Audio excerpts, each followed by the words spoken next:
নমস্কার বন্ধুরা, গীতাস রুপটপ গার্ডেনে আপনাদের স্বাগত। আমার দেখুন হাইডেনজিয়া, এই হাইডেনজিয়াটা কিন্তু আমার নিজের হাতের তৈরি চারা। আমার একটা ব্লু কালারের হাইডেনজিয়া ছিল, সেখান থেকে আমি ডাল বসিয়েছিলাম। সেই ডাল কিন্তু এই কালার হয়েছে, পিঙ্ক কালারের হয়েছে।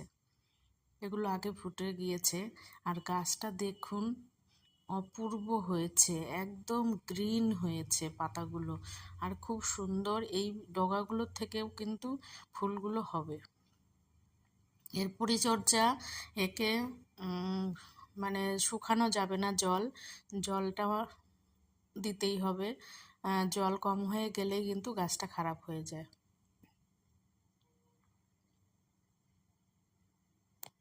মাটিটা সবসময় ভেজা ভেজা রাখতে হবে।